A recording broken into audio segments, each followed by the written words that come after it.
Oh yeah. Oh yeah, yeah.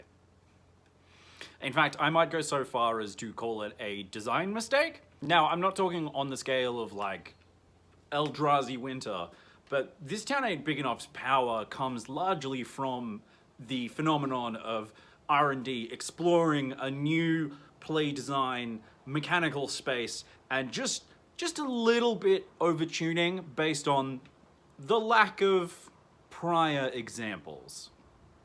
Now, what we're talking about here are two cards that seem superficially very, very similar. Runaway Together is a 2-mana card that bounces 2 creatures controlled by different players. This Town Ain't Big Enough is a 5-mana card that bounces 2 non-land permanents, but it becomes a 2-mana card if it bounces targets controlled by different players. Now, you would think that if I use This Town Ain't Big Enough in its Runaway Together mode, these would be similar cards. You know, similar enough cards that, considering the fact that This Town Ain't Big Enough is fueling multiple deck archetypes at this point, that some of those deck archetypes might want to at least also play Runaway Together, especially because one of the bugbears of this archetype is that you will have a talent ready to go level 2 and no instants or sorceries in your graveyard to target with it, because the only instant or sorcery that you play is your 4 copies of This Town Ain't Big Enough. But here's the thing. This Town Ain't Big Enough is truly incredibly busted. Busted enough that one of the main strengths of the Enchantment Domain Overlords deck is the fact that it just completely runs over This Town Ain't Big Enough strategies. Runaway Together is garbage. Complete, hot, awful garbage. Now, it can be a little bit counterintuitive to understand why, but let's make something abundantly clear here. There is math to support this. For starters, returning a non-land permanent to its owner's hand is an effect that costs 2 mana. If it's going to cost 1 mana, it needs to be conditional in some way. You need to be controlling an artifact creature. You need to be gifting your opponent a 1/1 tapped fish token. So you would think that This Town Ain't Big Enough, returning 2 non-land permanents to their owner's hands for 5 mana, is totally justified. And it is, which is why it is the only mode of the card that is almost never actually used. No, the crazy thing about This Town Ain't Big Enough is that it returns one of your opponent's non-land permanents to their hand for the standard price of 2 mana if you return one of your own permanents to your hand. An act that traditionally would be seen as a cost. And I'm sure I don't have to put very much of a list on screen for you to understand how simple it is to turn that cost into a benefit. And of course, you will note that in this list that I have on screen, thank you, Future Michael, that none of the cards pictured are creatures, which is what makes This Town Ain't Big Enough's benefit an actual drawback for Runaway Together. Because fundamentally, creatures are balanced around the fact that they want to stay on the battlefield. We have been balancing creatures around this fact since the dawn of Magic.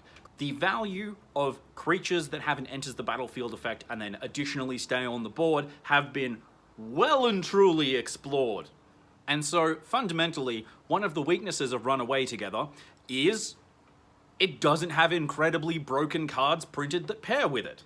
Compare that to This Town Ain't Big Enough, which allows you to bounce artifacts and enchantments. And while pseudo-sorcery artifacts have been well explored in the space of artifact sacrifice-based decks, enchantments that masquerade as sorceries for some reason just haven't been. And with the advent of Duskmourn's enchantments meant to be sacrificed, and Wilds of Eldraine's also enchantments meant to be sacrificed, because in case you needed reminding, sets are not designed in a vacuum. These metagames are crafted by R&D to be like, here's a piece of this deck in this set here, and then we'll put another piece of this deck 2 sets later, and then you get exactly what's happening right now. Except that I'm fairly certain that the parts of this deck that R&D intended to be doing really well were things like Nurturing Pixie and Fear of Isolation.